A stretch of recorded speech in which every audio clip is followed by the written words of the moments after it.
Well, the moves by the central bank governor, John Patu, of de-dollarizing once more and reverting to the use of a monocurrency, a mono-local currency, is a disaster, is disingenuous, and it's absolutely ahistorical and unscientific. The fact of the matter is that we don't have material conditions that can justify the reintroduction of a local currency. The fact of the matter is that it is impossible, given our history, to reintroduce a local currency and make it a standalone currency.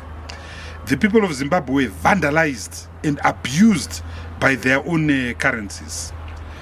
Pensions were lost well in excess of $6 billion. The Justice Smith Commission of Inquiry into the assurance and pension sector of March 2017 established that $5.86 billion worth of insurance policies and values were lost in 2008. Workers lost their income, companies closed, companies were liquidated. So under those circumstances, people of Zimbabwe lost any confidence and any trust in the local currency. The local currency was caught in flagranto, was caught naked. And once a currency has been caught in flagranto, it's not possible. In the history of mankind, there is no country in the world which has been able to de-dollarize after involuntarily de-dollarizing. The only country is Panama in 1904 on extremely different grounds. So, number one, the Zimbabwean public have no confidence in the currency. Number two, the Zimbabwean government have no confidence in the government, in those that are going to implement and execute the attempt to de-dollarize. They have no confidence in John Part 1 and John Part 2. They have no confidence in the government. They have no confidence in Mutuli Ngube. Remember, they tried to do this in 2019. In 2019, they introduced SI 33 of 2019 on the 20th of February 2019. In June of 2019, they introduced the SI 142 of 2019, which made the RTGS the sole currency in Zimbabwe. They introduced later that year Statutory Instrument 212 of 2019. It didn't work. It won't work. The local currency won't work because there's no confidence. Secondly, you also need the requisite macroeconomic environment to sustain a currency. We don't have microeconomic equilibrium in this country. We don't have microeconomic hygiene in this country. We have a government that can't live within its means. We've got a government that is surviving on an expansionary fiscal policy. And when you put money in an economy, too much money chasing too few goods, you have hyperinflation. When you have hyperinflation, you don't have conditions for the introduction of a currency. Broad money, the new governor has tried to control it by shielding the ZiG. He has tried to shield the ZiG by making sure that it's unavailable. Now, that's terrible economics. That's madness. You don't control diarrhea by starving yourself. You don't control diarrhea by stitching up your backside. So the ZiG has been protected against the vagaries of the open market through its unavailability. I've never seen the ZiG. I don't know any Zimbabwean who has seen the ZiG and has been able to access it in the open market. But despite that, you still have a parallel market today. Despite that, you still have a parallel exchange rate of 1:40, 1:42 between the US dollar and the ZiG. And once there is oversupply of the ZiG in the market, the rate will shoot with such exponential energy that they will have to devalue that RTGS, that ZiG, or they will have to nicodemously introduce a new currency as they did. Everyone knows that the introduction of the ZiG in 5 April 2024 was a way of removing zeros on the old RTGS currency. But you also know that ironically, by 28 September 2024, they'd also devalued formally that ZiG currency. So the bottom line is that it's a disaster and it won't work. The economy, regrettably, has been syndicated. The economy, unfortunately, is now owned and controlled by a few cartels and a few cronies. These cartels and cronies are controlling the commanding heights of the economy. They've illegally acquired their assets. They've illegally looted billions and billions and billions of dollars from treasury, from the Republic of Zimbabwe, from the people of Zimbabwe. I was the chairman of the Public Accounts Committee. I have hardcore evidence of the billions and billions that were looted using treasury bills that were paid in the form of Command Agriculture. And the biggest beneficiary of Command Agriculture, the biggest beneficiary of monies under the presidential scheme was Secunda Holdings, which received hundreds, literally, of treasury bills in the form of Command Agriculture. The Public Accounts Committee produced a report after Secunda had me fired from Parliament, which showed the huge amounts of money that runs into billions that went into Command Agriculture and that went to Secunda. Part of that report shows huge amounts of money that were not explained, huge amounts of TBs that were not matched by any expenditure. So Command Agriculture is a crime scene. Command Agriculture is a docket on its own, and the first accused person would have to be Secunda. But it's not just Command Agriculture. It's not just the presidential scheme. Millions of dollars were looted through Zupco. Buses were imported. Zupco was loaded.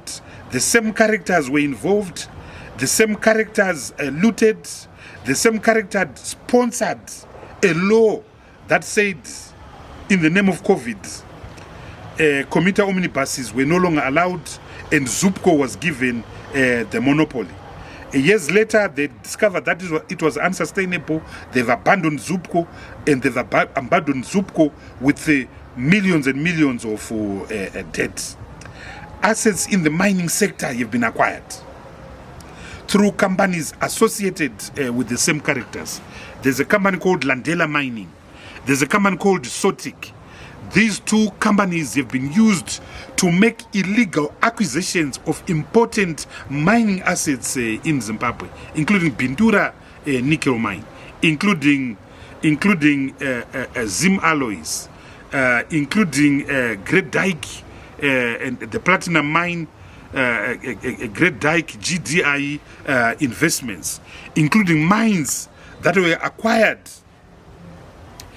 from the Zimbabwe, from ZMDC, mines which were later suddenly channeled and funneled to Kuvimba mine, mines which were suddenly sold back to the government. The $1.9 billion that Mutapa Fund is paying to Kuvimba needs to be investigated. It is paying for what?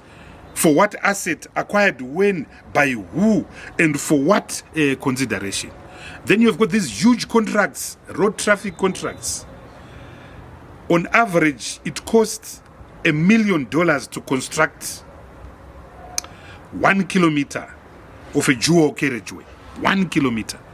So if you are going to construct 500 kilometers, roughly, the cost will be about $500 million, plus the cost of money, plus charges.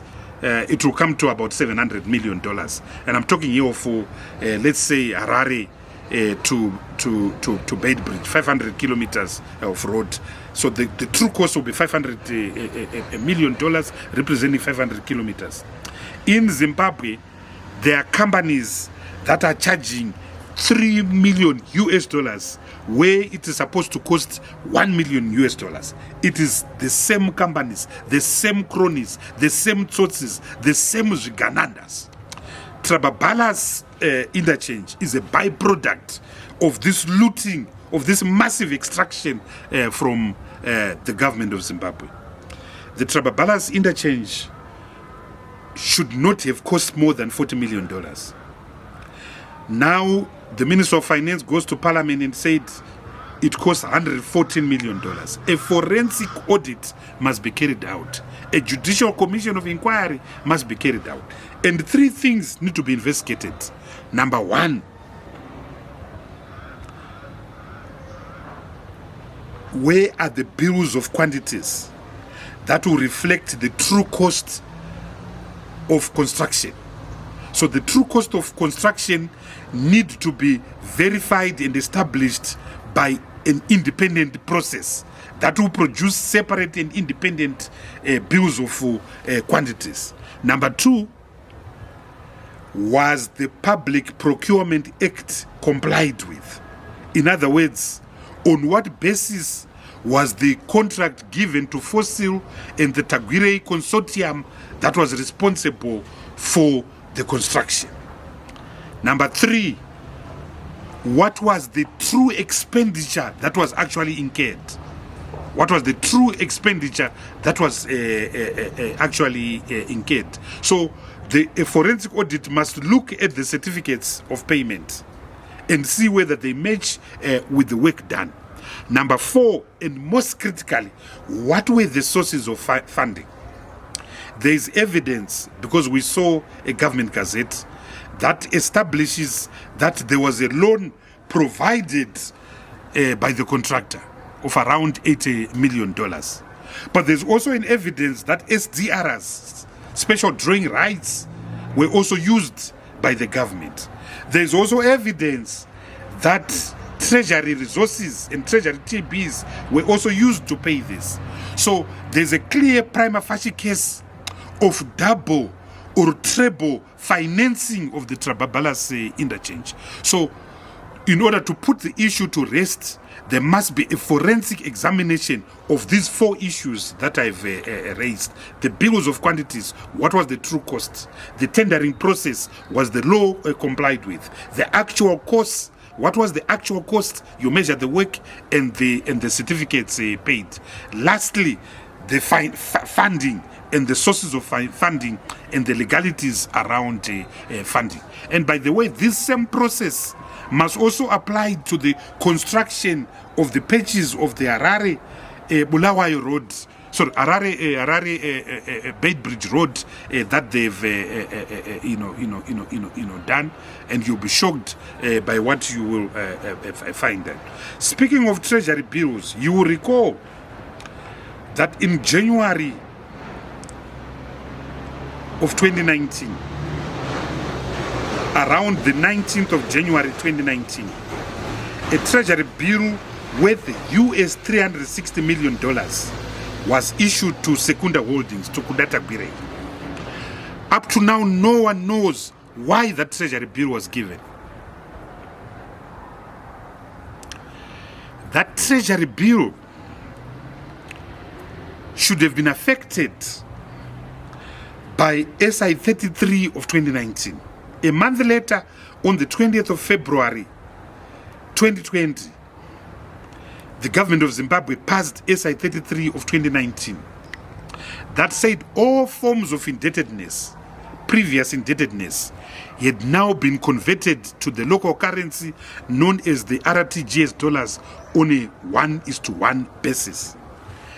At that time, the government of Zimbabwe owed treasury bills that were worth 12 billion US dollars. So creditors and banks had their hair cut. You were the holder of 12 billion US dollars, suddenly you were owing nothing. You were owed nothing because the money had been unconstitutionally appropriated into RTGS dollar. But because Secunda is Secunda, Tagwire is Tagwire, his US 360 million treasury bill was not converted to US dollars in February of 2019. He then injected this treasury bill into the local market in June and July of 2019, causing the local currency to literally collapse. The Reserve Bank was forced to act. Briefly, his accounts were frozen, but the net result was that suddenly 360 million US dollars was flooded on the local market and the local currency collapsed. Any watcher of the economy, including the IMF, were frightened by that development. So if you have got this individual, this powerful cartel that can destroy the currency within a single day, then the country can be held ransom at any time.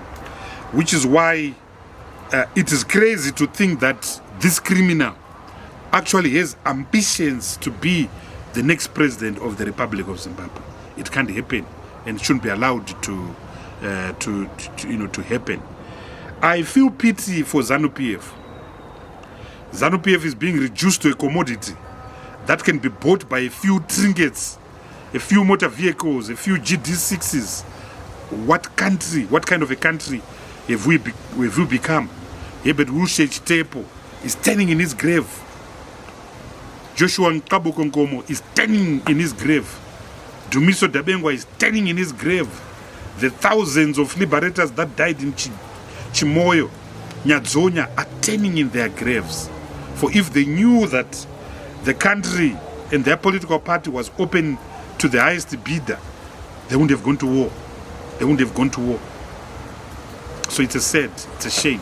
Shame on ZANU-PF. Shame on ZANU-PF. Shame on everyone in ZANU-PF that you allow yourself to be reduced to a commodity with use value and exchange value. Which brings me to the attempts to amend the Constitution. You cannot amend the Constitution to remove two limits without two referendums. One to actually deal with the term limits that are provided for in terms of Section 328.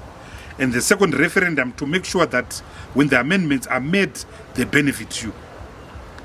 So ZANU-PF can't make these amendments without these two referendums. Fortunately, the majority of people in ZANU-PF, as a matter of fact, are opposed to this amendment. Fortunately, 99% of Zimbabweans are opposed to this amendment. We will fight this. We will defend the Constitution.